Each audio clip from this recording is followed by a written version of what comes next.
Nah, kita akan lihat kebenaran firman Tuhan. Saudara, kita harus benar-benar mempercayai bahwa kita ada di dalam penglihatan Tuhan. Jangan kita berpikir Tuhan gak lihat saya, Tuhan mana lihat saya kan tidak sempurna, saya orang punya kelemahan dan punya begitu. Nah saudara, Tuhan gak lihat itu. Dia sekali dia mati bagi dosa kita. Asal kita percaya, maka kita pun akan didengar oleh Tuhan. Saya mengajak Anda melihat firman Tuhan dalam Mazmur.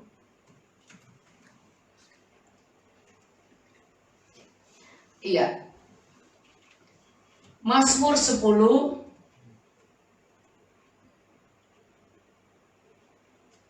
saya melihat di sini ayat 12.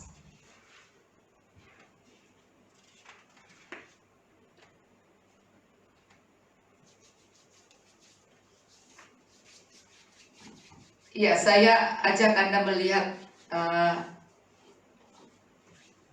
di sini, kalau Anda bisa membacanya ya, dari ayat kita bisa melihat bagaimana Tuhan itu adalah perlindungan kita yang luar biasa. Saya ajak dari dari pasal 9 supaya Anda lihat bahwa Tuhan itu luar biasa, begitu mengasihi kita. Allah pelindung orang-orang saleh. Dari Mazmur 9 dulu. Aku mau bersyukur kepada Tuhan, ayat 2, dengan segenap hatiku. Aku mau menceritakan segala perbuatanmu yang ajaib. Saudara, di sini ada dua kata, aku bersyukur dan aku mau menceritakan perbuatan Tuhan yang ajaib. Kalau Anda perhatikan Allah pelindung orang-orang saleh. Maka dikatakan aku mau bersyukur kepada Tuhan dengan segenap. Kenapa diadakan doa malam, diadakan nyanyian banyak, saudara, supaya kita dibawa untuk berdoa dalam bentuk pujian dan dalam bentuk syukur kepada Tuhan. Saudara, maka banyak doa yang mengucapkan, Tuhan Engkau sudah menolong saya. Banyak yang sudah Kau perbuat dalam hidup kami. Dari kami lahir, kami masih lemah, tidak bisa apa-apa, sehingga kami ditolong oleh mama papa kami, sehingga kami dirawat, dijaga oleh orang tua kami bisa menjadi besar, dan kami bisa punya keluarga, punya anak. Itu semua karena pertolongan Tuhan. Saudara, kalau orang tuanya lengah dan buang saja itu anak, bikin repot, tidak bisa tidur, juga kita bahaya, saudara. Tapi ternyata kita bisa sampai besar, dirawat, dijaga oleh orang tua. Banyak hal telah Tuhan perbuat dalam hidup kami. Mari saudara, kita belajar untuk bilang pada Tuhan, aku mau bersyukur. Aku mau bersyukur. Maka di sini dikatakan, aku mau bersyukur kepada Tuhan dengan segenap hati. Jadi kalau mau bersyukur, jangan bersyukur separuh-paruh, syukur aja. Syukur aja. Syukurlah gitu. Nah, tambahlah, syukur deh, syukurlah, kan. Tapi syukur itu harus dengan segenap hati. Banyak orang tidak bersyukur kalau mereka masih bisa hidup, masih bisa dapat uang. Maksudnya tiap hari masih bisa dapat uang 10.000 aja, harus bersyukur. Tidak dapat apa-apa, tapi masih napas, harus bersyukur. Saudara, tapi walaupun gak dapat bentuk duit, tapi kita lihat, makanan ada, bisa untuk kita makan, kita harus bersyukur, saudara. Kadang-kadang saya diajak makan anak saya kadang-kadang pikir nggak usah lah, itu sayur aja, rebus makan sayur. Nah saudara, karena itu harus ada syukur, bukan karena kalau enggak saya mesti makan yang banyak, saya mesti yang ini, saya kasihan banget loh hidup saya kayak gini. Enggak, jangan saudara. Banyak orang hidup dengan mengasihi diri. Mereka mengasihi diri mereka. Mereka selalu, wah kan begini, saya kan orang janda, saya kan orang susah, saya kan nggak ada orang siapa-siapa. Saudara, sekali lagi, jangan mau Anda hidup hanya dengan ketakutan dan mengasihi dia. Kalau orang ketakutan, ada duit bilang nggak ada duit, ada duit nggak ada duit, terus gimana saudara? Nah, nanti kalau habis benar-benar habis, bagaimana saudara? Maka ajar Tuhan, kami mau bersyukur, ajar kami bersyukur. Saudara, di dalam bersyukur, kau akan lihat banyak hal yang luar biasa. Karena di dalam firman Tuhan dikatakan kehendak Tuhan bagi kami adalah bersyukur. Saya kasih lihat Anda dalam Tesalonika, kehendak Tuhan.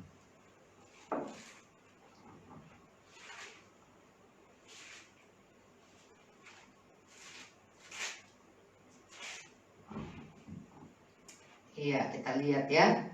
Kita lihat di dalam 5, 1 Tesalonika 5.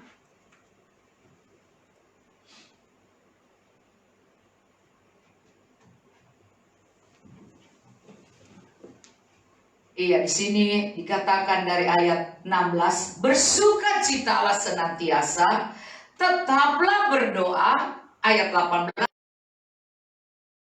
dalam segala hal. Jadi nggak dibilang hanya di dalam waktu kita diberkati, tidak. Dalam kita seakan-akan ya sekarang gimana ya hidup ini, ya apalagi di rumah begini, ya kan sepertinya orang bekerja nggak bisa bekerja, orang yang biasanya dia dapat berkat ini nggak dapat berkat, ya kan. Kalau gereja saya baca ada ibu-ibu, iya di grup ibu-ibu gembala. Ya mereka gembala tapi perempuan. Jadi kami ada grup bala perempuan. Terus kemudian ya bagaimana ya, saya berpikir gerejanya sama juga kayak gereja saya, nggak besar-besar ya. Tapi gereja kecil juga. Dan orangnya sederhana karena mereka bilang bahwa gereja kita kalau di Jakarta Timur mah kecil-kecil. Ya nggak ada gereja yang hebat di Jakarta Timur. Nah kami di Jakarta Timur saudara. Nah kalau tempatnya antara timur, kami tinggal. Tapi yang ini, nah, terus mereka ada berkeluh. Terus saya melihat Tuhan kasihan juga. Karena mereka bilang kan gereja tidak lagi. Jadi orang-orang ya kalau mereka sadar untuk jalan persembahan. Kalau tidak, katanya bagaimana? Katanya ya mereka tidak transfer apa puluhan atau apa. Terus saya melihat, saya berdoa pada Tuhan, Tuhan kasihanilah. Maka tadi saya berdoa buat pendeta-pendeta, terus saya lihat ada pendeta yang kemudian mengirim, ibu kami berdoa buat ibu, ya itu dari desa-desa sekali yang saya pergi. Terus saya tahu bahwa pasti mereka ini sedang susah juga kali, ya makanya mereka salam shalom ibu saya. Terus Tuhan, mereka pasti dalam keadaan. Nah hari ini Tuhan sedang mengajar kita untuk bersyukur. Di ayat 18, mengucap syukur dalam segala hal. Sebab itulah yang dikehendaki Allah di dalam Kristus Yesus bagi kamu. Jadi dalam hal kita selalu bersyukur, menjaga sukacita kita, menjaga damai sejahtera, menjaga kehidupan yang mengandalkan Tuhan. Jangan sampai kami mengandalkan manusia. Jangan sampai kami telepon kepada jemaat, tolong dong, bantu saya, tolong dong beliin beras saya. Enggak saudara, saya berusaha, Tuhan, tidak Tuhan. Kami mau mengandalkan Tuhan, sehingga dalam mengandalkan Tuhan kita lihat berkat-berkat bisa datang. Kalau kita mengandalkan Tuhan, mungkin hari ini tidak, mungkin kemarin tidak, tapi siapa tahu besok, lusa, dan mungkin minggu depan, bahkan dan kita akan melihat banyak orang-orang yang mengandalkan Tuhan akan mengalami, melihat berkat Tuhan dicurahkan. Saudara, kalau saya mempercayai itu, saya mempercayai dan saya baca di grup, terus saya pikir juga ya Tuhan, ternyata gereja juga tidak besar-besar, beda-beda dikit dengan saya juga saudara.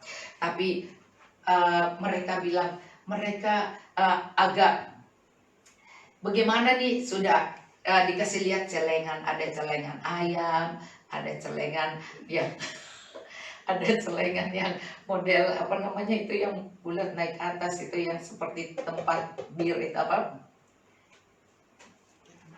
Yang celengan yang begitu tuh yang dari yang model kayu ya begitulah celengan bebek, celengan ayam, celengan model itu, saudara. Ini sudah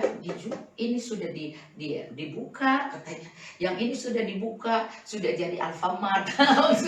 sudah masuk ke Alfamart, ke Indomaret. Terus saya pikir, oh sudah belanja ya, sudah tinggal satu ini lagi ini katanya. Nah saudara, terus saya pikir, oh ternyata mereka ngalami kesusahan juga nih ya.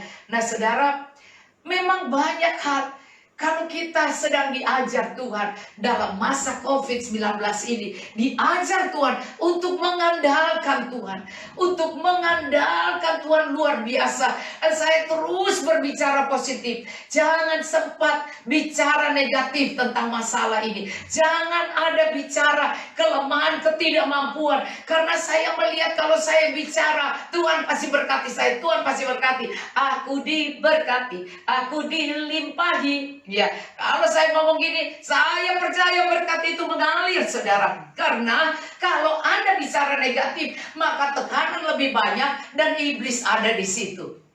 Dia mengambil berkat-berkat kita. Contohnya katanya, satu orang itu, si ibu itu, orang datang ke rumah dia, gedor-gedor dia tidak buka, gedor-gedor dia tidak buka, gedor-gedor dia tidak buka. Akhirnya besoknya di gereja ketemu, terus dia bilang, ibu kenapa nggak buka? Iya, kan kami bawa beras, bawa apa buat itu. Terus dia kaget, hah? Juga mereka bawa duit buat dia.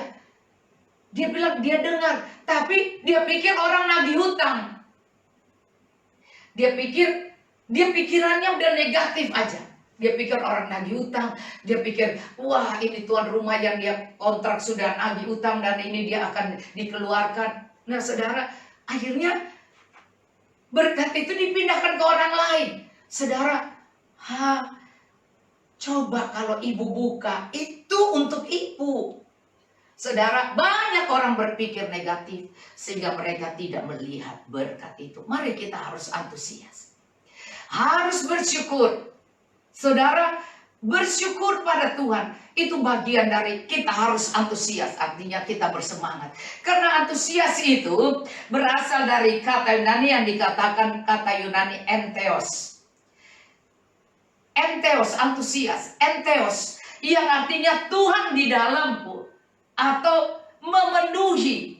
Kita ini dipenuhi dengan Tuhan, dipenuhi dengan sukacita Allah, dipenuhi dengan damai Allah, dipenuhi dengan janji Allah, dipenuhi dengan firman Allah, dipenuhi dengan kebenaran. Maka sebab itu aku mau bersyukur pada Tuhan.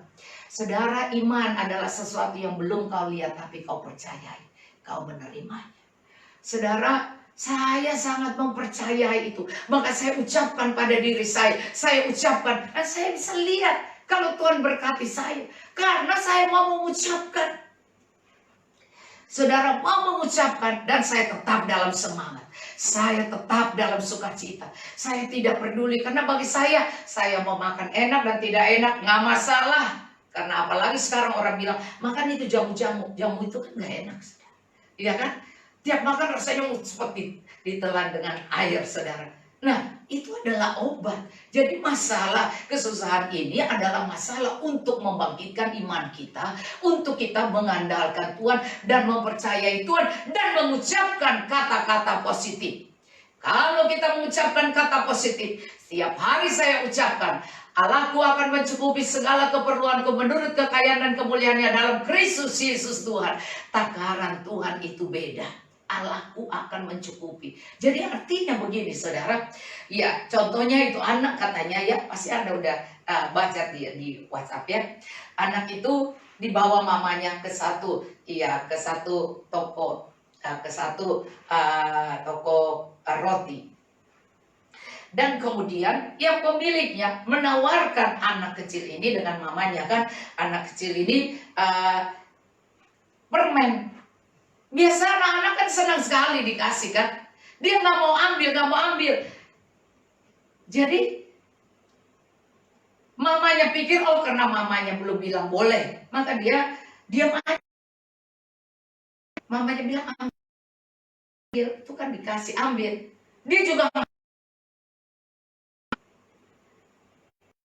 anak ini sopan amat, orang tuanya ngajar main kali ya, iya yang manis-manis. Wow, terus mama pikir, ini anak hebat sekali, nggak mau dikasih. Nah saudara, udah orangnya tahu, akhirnya ambil sendiri. Dia ambil satu genggam ini, dia kasih ke anak ini. Terus sampai penuh kan, tangan kecil dengan genggaman yang gede. Jadi anaknya pakai bajunya juga digituin. Karena ukuran orang besar dengan tangan dia kan, sampai pakai orang itu yang ini. Orang yang punya itu warung asik, saudara, apa dia katakan? Dia bilang, kalau saya, maka tangan Tuhan akan memberikan saya berkat yang lebih besar daripada saya minta atau pinjam, atau saya ngomongin saya pada orang. Dari belajar susunan di dalam 1 Tesalonika 5 ini, kalau Anda perhatikan ke-16, dia mulai dengan bersukacita senantiasa. Bersukacita, bersukacita. Artinya setiap orang lihat kau, orang bilang pernah susah ya, nggak pernah susah. Kita semua susah. Lihat dia senang-senang, lihat dia gembira. Saudara, luar biasa. Nah, saudara, maka yang kedua, tetaplah. Setelah bersukacita, kau bisa jaga, ya, jaga Anda yang penuh, ya, optimis. Enteos, Tuhan di dalamku, firman-Nya di dalamku, Tuhan memenuhi saya, Tuhan ada di dalam. Enteos, bahasa Yunani-nya Tuhan di dalam. Itu harus ada. Terus tetap berhenti berdoa, jangan bosan berdoa, jangan berdoa lagi, kok lagi itu lagi. Biarkan sampai Kristus Yesus bagi kamu. Ayat 19 dikatakan, jadi taruh bersukacita, tetap berdoa, mengucap syukur, jangan padamkan. Saudara, kadang-kadang suara sudah tidak cukup. Makan goreng, aduh, kok suara nggak bisa nyampe-nyampe nih ya. Saudara, maka saya harus berjuang. Jangan padamkan roh. Dan kalau Tuhan besertaku, aku tidak takut kalau Tuhan. Kan kita ibadah doa, bukan ibadah ya persaingan pujian, ibadah doa. Biarkan Tuhan, biarkan aku menyembahmu dengan tidak seindah pelangi ini. Tetap jangan padamkan roh. Kalau dia ingatkan, kita kan Tuhan. Mana ada orang diundang presiden bilang, presiden dong, baru gua datang. Iya, nggak bisa dong. Saudara, kita harus bilang, malas mau berdoa. Udah bagus, masih ada nafas. Kalau mati, mau ketemu Tuhan atau mau ketemu siapa? Mau ketemu duit. Bayarnya mahal. Maka kalau berdoa, tetap berdoa. Jangan padamkan roh. Jangan padamkan. Nah, saya berusaha padamkan roh. Tetap aku menyanyi. Maka di sini dan enteng nubuat-nubuat, kalau Anda merasa sesuatu, jangan anggap enteng. Anda lakukan apa yang Tuhan. Ujilah. Jadi Anda tes dulu apakah ini benar dari Tuhan. Kalau tiba-tiba Anda ditaruh Tuhan apa, jangan anggap enteng nubuatan. Kalau Tuhan tiba-tiba suruh apa dan Anda harus, tidak usah takut. Karena Tuhan pasti menyertai Anda. Pasti setiap nubuatan pasti. Paulus juga merasakan itu. Dia harus naik kapal dengan ini. Tapi saudara, apakah tidak ada tantangan? Ada. Tapi Tuhan menyelamatkan. Jangan takut, setiap kali Roma 8 ayat 28 Allah turut bekerja. Dalam segala keadaan hidup. Keadaan saya percaya Tuhan melakukan yang luar biasa. Saat saya rasa, iya suami saya jual sayur, terus sayurnya sisa banyak sekali, lakunya cuma berapa. Saya kasihan, saudara, biar saya nggak punya duit, saya bilang, saya beli ini semua, kirim aja ke sekolah petamburan di asrama. Saya bilang, kirim, saya yang bayar pada suami saya. Ya, karena dia mesti bayar orang-orang petani kan. Kita lihat semua terjadi. Kadang-kadang kita susah seperti Elia. Dia datang ke janda Sarfat. Janda Sarfat miskin. Dia disuruh Tuhan minta makan pada dia. Ini nyusahin orang miskin. Tetapi justru saat orang miskin itu, janda Sarfat itu, iya, dia menangkapnya. Tapi dia harus uji dulu. Dia pertama bilang, dia uji. Ini saya makan, habis itu saya mati. Masa saya kasih ke kamu? Tapi saudara, dia uji nubuatan. Dia uji. Oh, ini dari Tuhan apa bukan? Tapi kok dari Tuhan ya? Ini yang untuk saya makan, untuk makan saya terakhir. Masa diminta? Saudara, aneh kan? Nah, itulah Tuhan. Ya, waktu nubuatan itu turun, dia langsung, segini kok kasih dia, habislah gua, mati deh.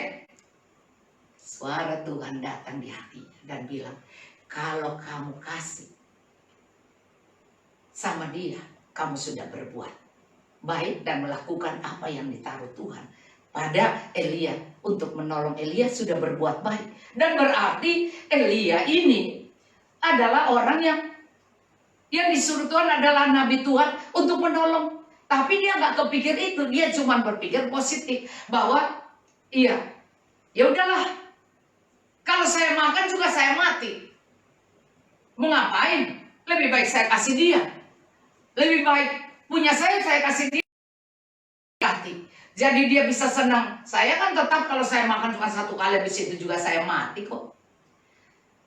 Hanya Tuhan yang bisa membuka tabir ini, rahasia ini pada janda Sarfat. Maka banyak orang yang dalam kesulitan, mereka mengalami tetap kesulitan karena mereka uang nggak bisa berterima kasih. Uang ada tapi nggak bisa bersyukur. Kurang ajar itu, saudara. Kurang. Nah, saudara, hati mereka tidak bersyukur. Tapi janda Sarfat ini, dia bilang, aku makan pun, waktu dia mulai merenungkan, itu uji segala nubuatan. Waktu dia merenungkan, gua makan pun mati. Kasih, lu mati aja nggak apa-apa, karena toh tetap ujungnya mau mati. Ujungnya tetap nggak, udah habis cuman ini. Lebih baik ini dengan berbuat baik daripada ini ku makan hanya buat kematian. Saudara, ternyata uji segala sesuatu itu luar biasa. Karena waktu dia menguji hikmat Allah Tuhan, kalau mati mendingan gua kasih. Seperti saudara, orang kusta di pinggir, ya, waktu tutup itu semua dan tidak bisa keluar masuk, maka lockdown lah jadinya. Ya dia terus dia bilang, kalau di luar pun gua mati, kalau gua masuk dalam gua dibunuh, mati juga. Mendingan gua mati dengan gua masuk ke dalam dengan bekerja mau cari makan, daripada gua cuma santai-santai dan mati. Berapa orang Ustaz? Ya? Iya 4, jangan bilang 3. Kirain Bapak Anak Roh Kudus. Kalau bilang 3 lah ini penyesatan. Nah, jadi apa yang jadi? Oh, mereka Bangsa biar keseok-seok, biar dihina orang, biar dirajam orang, mereka masuk. Itu artinya ada suara roh yang mendorong mereka. Waktu mereka masuk kota itu, mereka lah yang menyelamatkan kota itu. Karena tentara yang berjaga, ia menjajahi tempat itu, lari dikirain bunyi orang tarik-tarik kaki kan orang, ada kerenceng-kerenceng di kaki itu kalau orang kusta jalan kan, akan saya orang kusta, saya orang kusta. Nah saudara, dan terjadilah bangsa Israel diluputkan. Bebas tidak orang yang benar-benar mau, berani berkorban. Nah di sini yang dikatakan, jangan anggap, jangan padamkan roh dan jangan anggap rendah nubuatan, karena akan ada dorongan Roh Kudus itu untuk mendengar suara apa yang harus kulakukan. Maka itu yang dilakukan oleh Elia. Elia kan malu juga, masa mau minta sama janda yang susah. Terus janda juga udah sindir-sindir, aku makan ini habis. Terus habis itu lu yang hidup, gua mati. Tapi hikmat Allah turun kepada janda Sarfat ini. Dalam Raja-Raja tertulis bahwa janda Sarfat ini tahu bahwa kalau gua makan juga gua mati, mendingan gua berbuat baik. Ingat, bukan menampung membuat kau diberkati, tapi bersyukur. Bersyukur dan menjadi berkat. Maka sebab itu di sini dikatakan, uji segala sesuatu dan peganglah yang baik. Maka waktu dia menguji, terus dia mendapatkan yang baik. Janda Sarfat ini mendapat yang baik, maka dia pikir, oh iya, gua makan, gua mati.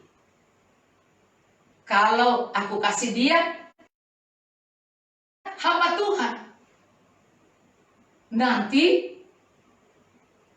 gue sudah berbuat baik, jadi saya berbuat baik, dianya hidup, dia sedang kelaparan. Nah saudara, itu masa kelaparan saat itu. Dan akhirnya dia melihat mujizat. Setiap hari dia buka, setiap hari dia masak, karena dibilang kau akan lihat mujizat. Itu nubuatan yang diuji. Terus dia lihat mujizat. Tiap dia mau masak ada lagi, mau masak ada lagi garam dan minyak, ada lagi garam dan minyak, sampai selesai masa lockdown, sampai selesai masa kesusahan. Tuhan pelihara dia. Itu ada dalam Raja-Raja. Dan kita tahu itu, Anda pasti tahu cerita itu. Ya, saya tidak buka Raja-Raja itu ya. Anda nanti mungkin Sami keluarin di situ di TV. Nah saudara, ayat 22 2 Tesalonika, jauhkanlah dirimu dari segala jenis kejahatan. Saudara, keberapa? Sukacita, terus tetap berdoa, mengucap syukur, jangan padamkan roh. Jadi kita menyanyi, memuji Tuhan, kita terus dalam hadirat Tuhan, kita tidak padamkan roh, tiap hari kita jaga. Terus kemudian 5, jangan anggap rendah nubuatan. Baru ke-6, uji. Jadi harus ada diam diri, Anda uji. Anda akan tahu. Nah, yang ke-7 itu ya. 1, 2, 3, 4, 5, 6, 7. 7, jauhkan dirimu dari segala jenis kejahatan. Artinya kau harus menguasai diri. Tidak boleh pengen marah, pengen balas dendam, pengen iri hati, pengen cemburu, pengen bersaing. Itu ya, jangan kita jauhkan diri kita dari segala jenis kejahatan. Tiap kali kita mau pelit, kita mau apa, nggak boleh. Kita mau kalau juga di masa ini kalau kita mau royal juga jangan, saudara, ya kan? Terus kita yang jahat, kita nggak mau menahan berkat buat orang lain, kita juga jahat. Jadi ada banyak yang jahat, ya kita cuman buat diri kita, nggak boleh buat orang lain. Saudara, iri hati, benci, cemburu, kedagingan, persaingan, gosip, dan fitnah, itu jahat, saudara. Atau menipu, membohongi, mengambil milik orang lain, pukul, marah, dan ngata-ngatain, itu jahat. Jauhkan yang jahat. Ini di dalam penguasaan diri. Maka sebab itu saya kembali, ya Anda lihat di ayat 23. Semoga Allah damai sejahtera menguduskan kamu seluruhnya. Semoga roh, jiwa, dan tubuhmu terpelihara sempurna dengan tak bercacat pada kedatangan Yesus Kristus Tuhan kita. Ia yang memanggil kamu adalah setia, ia juga akan menggenapinya. Nah saudara, saya kembali kepada Mazmur 9, Anda lihat ya. Aku mau bersyukur kepada Tuhan dengan segenap hati, dan mau menceritakan segala perbuatanmu yang ajaib. Kalau Anda lagi dalam kesenangan, Anda pasti tidak punya mujizat, karena semua ada. Tapi justru di dalam kesenangan, Anda akan lihat mujizat Tuhan itu adalah bagian dalam hidupmu. Maka itu dikatakan aku bisa menceritakan. Kalau saya ambil di dalam Mazmur 71. Mazmur 71, Anda lihat di ayat ini, ayat 14. Tetapi aku senantiasa mau berharap dan menambah puji-pujian kepada Allah. Puji-pujian bukan berarti menambah nyanyian, tidak. Puji-pujian artinya, saudara, menambah, menceritakan kasihan Tuhan. Ayat yang 73 dikatakan, 73 ayat 28. Suka dekat pada Allah, aku menaruh tempat perlindunganku pada Tuhan, supaya dapat menceritakan saksi. Itu namanya puji-pujian kepada Allah, bukan nyanyian, puji-pujian. Adalah orang yang mengalami pertolongan Tuhan, orang yang mengalami perlindungan Tuhan, orang yang mengalami diangkat oleh Tuhan, orang yang mengalami dilepaskan, diberi kelegaan, diangkat bebannya oleh Tuhan, maka dia banyak. Dia yang disembuhkan juga bisa menambahkan kesaksian, menceritakan tentang Tuhan yang dahsyat. Kalau Anda lihat di sini 71, aku senantiasa mau berharap dan menambah puji-pujian. Mulutku akan menceritakan.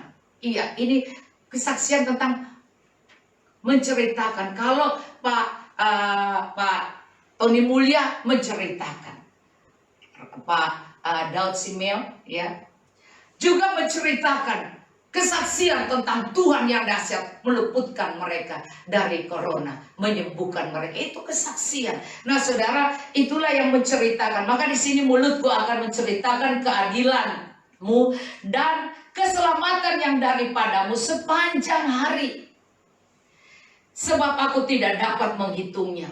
Maka kalau Anda mengalami kesesakan dan Anda selalu berlindung pada Tuhan, selalu bersyukur, selalu Anda akan lihat banyak sekali mujizat yang Anda dapat dalam hidup Anda. Maka di sini dikatakan, aku datang dengan keperkasaan.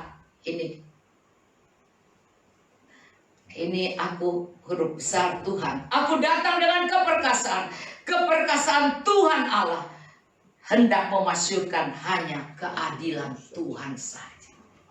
Saudara, hanya keadilan Tuhan, hanya kedahsyatan Tuhan.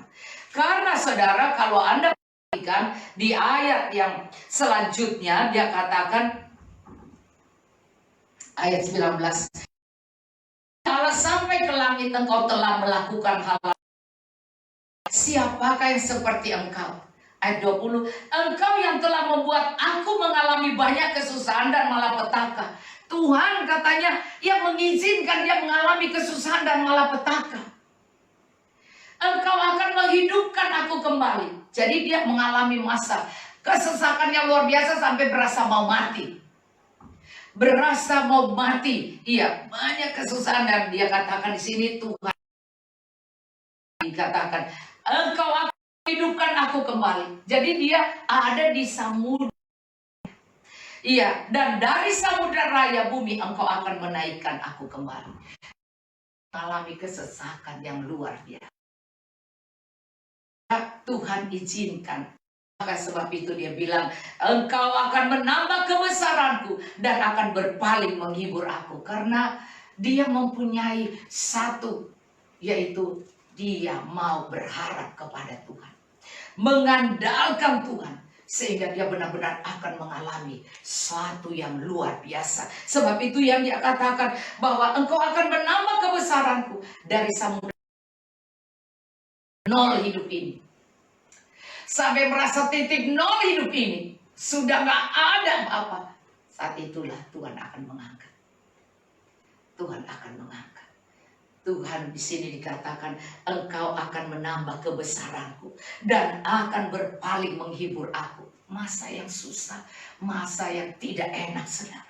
Dan ayat 22, aku pun mau menyanyikan syukur bagimu dengan gambus. Barulah keluar syukur dan gambus. Iya, dengan gambus. Atas kesetiaanmu ya Allahku, menyanyikan mazmur bagimu dengan kecapi, ia yang kudus Israel. Bibirku bersorak-sorai sementara menyanyikan mazmur bagimu. Juga jiwaku yang telah kau bebaskan. Ini yang saya ambil, jiwa yang dibebaskan. Kalau Anda bisa bersyukur, Anda bersuka cita, Anda tetap berdoa, Anda mengucap syukur karena itu kehendak Tuhan. Anda menjaga supaya rohmu terus menyala, tidak padamkan roh. Anda terus menguji, mempercayai nubuatan dan mengujinya dan menjauhkan yang jahat. Maka saudara, di sini dikatakan, dia jiwaku yang telah kau bebaskan.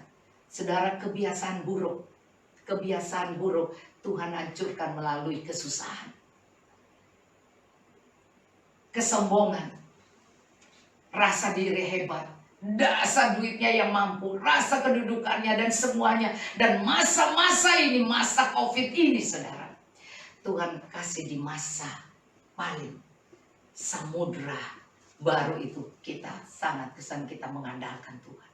Maka semua jiwa ini diubah cara manusia kita, diubah semua jadi berubah, diatur kembali semua rencana yang dulu habis. Maka Tuhan buat kita mengatur kembali, merubah jiwa ini yang kau ubahkan. Jiwa cara hidup yang sembrono, cara hidup yang pemarah, cara hidup yang sombong, cara hidup yang bersaing, cara hidup cuma uang saja yang dipikirannya, uang dan uang dan uang, dan semua cuman itu. Maka diubahkan oleh Tuhan bahwa uang pun tidak bisa membuat kita keluar seenaknya di luar. Maka saudara, disinilah saya melihat bahwa Tuhan merubah, jiwaku telah kau bebaskan. Maka cara jiwanya diubahkan Tuhan, maka dia merdekakan jiwanya, tidak stres lagi. Jadi dengan mengalami kesusahan ini, dia keluar sebagai orang yang tidak stres, sebagai orang yang tidak tertekan, sebagai orang yang tidak lagi merasa bahwa ya gengsi tidak ada lagi. Tidak ada lagi merasa gue mesti begini dong, mesti hebat dong, mesti yang begini. Oh, gue mesti gereja yang hebat, gue mesti yang gini yang hebat. Sekarang kita mau masuk gereja hebat juga nggak bisa. Kita hanya di rumah. Saudara, maka mari kita belajar. Tuhan izinkan ini terjadi supaya kita mengalami di samudra raya, supaya habis itu kita mengandalkan Tuhan terus. Kita tidak padamkan roh kita. Kita terus mendengar dorongan roh Allah itu, roh nubuatan. Terus kita melakukannya seperti wanita, ya, janda Sarfat itu. Dan kemudian sampai masa selesai kesusahan, dia dipelihara, diberkati oleh Tuhan. Dan kemudian Anda lihat di sini, Anda harus jauhkan yang jahat. Maka mari kita terus cara berpikir diubah. Hanya melayani hanya untuk uang persembahan tidak ada lagi. Tidak ada lagi gereja buka. Bahkan gembalanya yang saya dengar situ mereka susah, kasihan juga. Nah saudara, maka kita lihat di sini ya. Anda lihat di sini bahwa telah dibebaskan. Kesusahan Tuhan izinkan terjadi untuk supaya jiwa kita dibebaskan. Jadi tidak ada lagi roh dunia, ya, cara-cara dunia, cara-cara kedagingan, Dan Tuhan ubahkan jiwa kita dibebaskan. Tidak lagi sombong, tidak lagi iri hati, benci, terus kemudian marah, jelekin orang, ngomongin orang, dan hal-hal yang kedagingan tidak ada lagi, karena jiwa kita dibebaskan. Tuhan bilang, aku akan mengangkat engkau kembali. Mengangkat. Dan kemudian di ayat 24, lidahku juga menyebut-nyebutkan dilamu sepanjang hari, sebab akan mendapat malu dan tersipu orang-orang yang berikhtiar celakaku. Sekali lagi saudara, Mazmur 9 ini temanya pelindung orang-orang saleh. Saudara, maka orang-orang saleh harus bersuka cita. Orang saleh tetap berdoa. Orang saleh apa?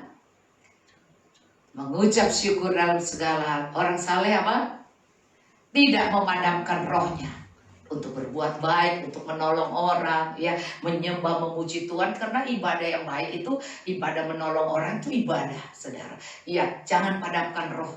Nah, terus kemudian ujilah setiap nubuatan. Anda uji apakah ini dari Tuhan. Nah, saudara, dan yang ke-6 apa ke-7 adalah menjauhkan yang jahat.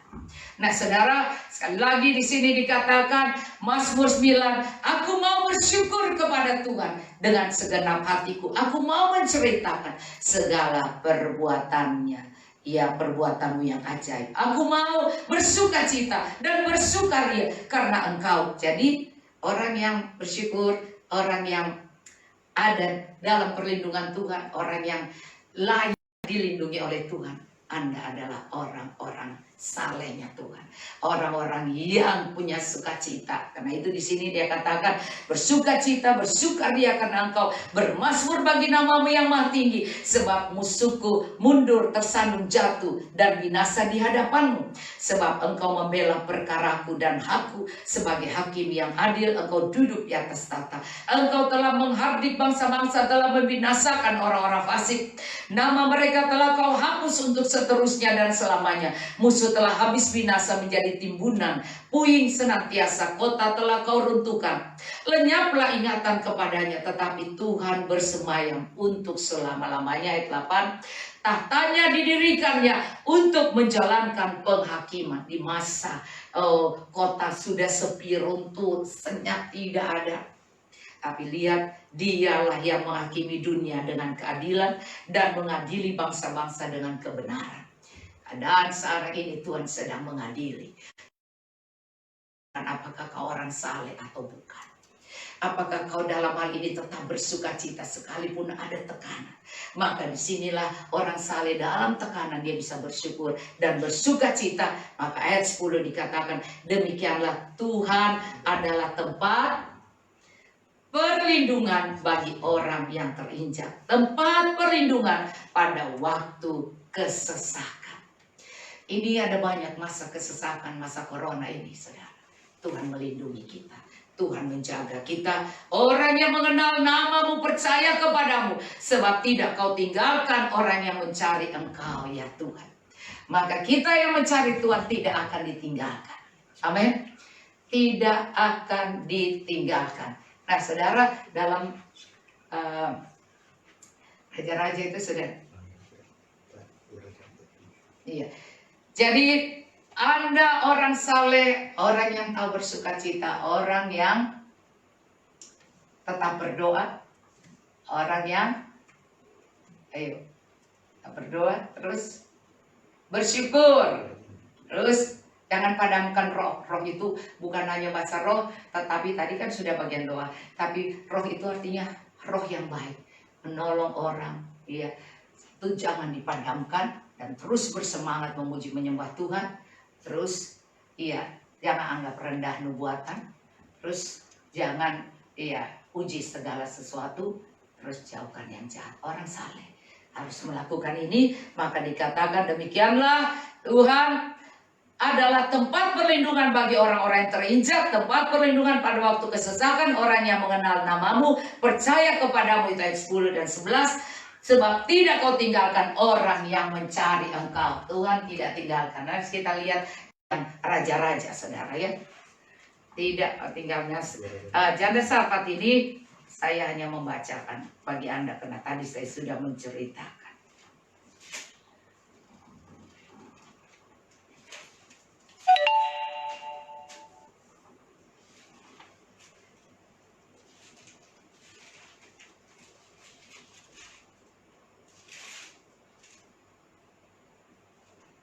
Iya, 1 Raja-Raja 17. Hah? Kok Raja-Raja ini? 1 Raja-Raja. Iya, 1 Raja 17. Ini kalau ini yang 4 orang. 1 Raja Raja 7. yang tadi itu 1 Raja 7 itu yang 4 orang kusta. Dipikir. Nah, 1 Raja-Raja 17, Anda perhatikan ya. Di sini saya baca ayat dari ayat 7. Tetapi sudah berapa waktu sungai itu menjadi kering sebab hujan tiada turun. Saya langsung aja ya. Maka datanglah firman Tuhan kepada Elia, bersiaplah pergi ke Sarfat yang termasuk wilayah Sidon, dan diamlah di sana, ketahuilah aku telah memerintah seorang janda. Lihat nubuatan kan? Nubuatan pada Elia kan? Tuhan bicara pada Elia. Nah, ini tadi saya hubungkan dengan uji segala nubuatan, percaya nubuatan dan uji. Ya. Bersiaplah pergi ke Sarfat yang termasuk wilayah Sidon, dan diamlah di sana, ketahuilah aku telah memerintahkan seorang janda untuk memberi engkau makan. Sesudah itu ia bersiap lalu pergi ke Sarfat. Setelah ia sampai di pintu gerbang kota itu, tampaklah di sana seorang janda sedang mengumpulkan kayu api. Ia berseru pada perempuan itu, katanya, cobalah ambil bagiku sedikit air dalam kendi supaya aku minum. Ketika perempuan itu pergi mengambilnya, ia berseru lagi, cobalah ambil juga bagiku sepotong roti.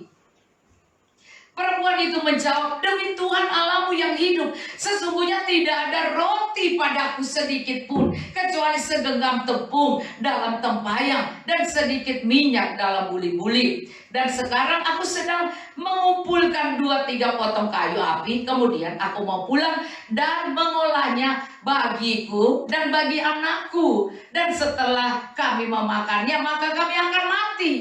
Dia masa kesesakan, saudara, ya. Kita harus mengandalkan Tuhan. Ingat, ada nubuatan Elia menunggu suara Tuhan. Andalkan Tuhan. Tuhan bilang pergi ke janda. Nah, saudara, Tuhan harus diuji. Lihat, uji nubuatan ini. Nah, kemudian Anda lihat di sini ya. Tetapi Elia berkata kepadanya, lihat, kan Tuhan sudah bilang untuk dia menguji. Wah, orang bilang salah nih, salah. Tapi Tuhan gak pernah salah, saudara. Tuhan gak pernah salah karena Tuhan bertujuan dalam nubuatan, tujuannya untuk ibu janda ini akan dipelihara Tuhan.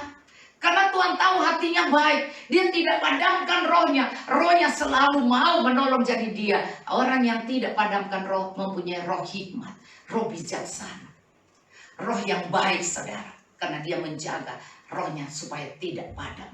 Nah, makanya dibilang jangan padamkan roh, percaya nubuatan, dan ujilah. Itu susunannya. Nah, Anda lihat, tetapi Elia berkata kepadanya, janganlah takut, pulanglah.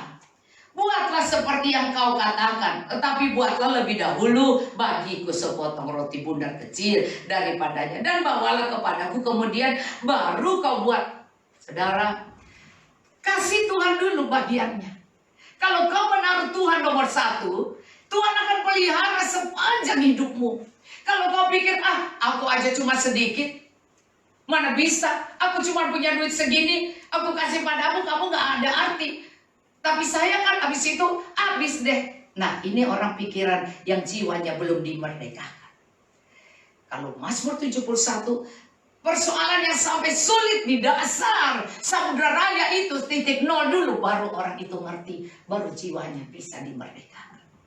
Baru Tuhan angkat dia. Kalau dia masih mikir duit, dia bilang, mana ada, gue cuma segini, mana segini, nggak mau saya kasih perpuluhan cuma segini, ngapain, orang saya butuh. Saudara, ada banyak orang tidak percaya pemeliharaan Tuhan. Mereka pikir kekuatannya dia pelihara, memelihara hidupnya. Maka sebab itu di sini dia taruh, kau buat dulu, buat saya dulu. Dia bilang, padahal kalau gue buat, ya langsung saya makan, habis, bagaimana? Nah, saudara, detik itu dia punya roh berhubungan. Nah, roh Allah turun ke atas janda ini.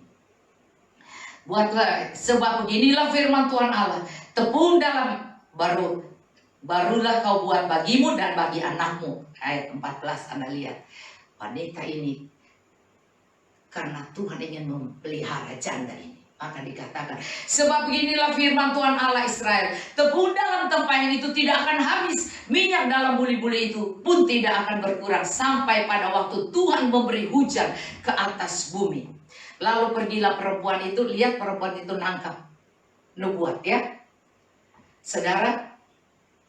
Lalu pergi perempuan itu berbuat seperti yang dikatakan Elia. Maka perempuan itu, dia serta anak perempuan itu mendapat makan beberapa waktu lamanya. Tepung dalam tempayan itu tidak habis, dan minyak dalam buli-buli itu tidak berkurang, seperti firman Tuhan yang diucapkan dengan perantara Elia.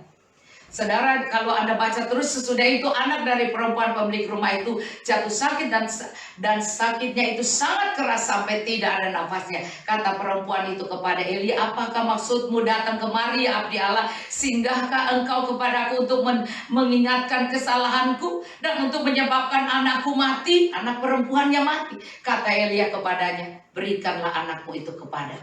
Elia mengambil dari pangkuan perempuan itu dan membawanya naik ke kamarnya di atas dan membaringkan anak itu di tempat tidurnya. Sesudah itu ia berseru kepada Tuhan, katanya, ya Tuhan Allahku, apakah engkau menimpakan kemalangan ini atas janda ini juga, yang menerima aku sebagai penumpang dengan membunuh anaknya? Lalu ia menurunkan badannya di atas anak itu 3 kali dan berseru kepada Tuhan, katanya, ya Allah Allahku, pulangkanlah kiranya nyawa anak ini ke dalam tubuhnya.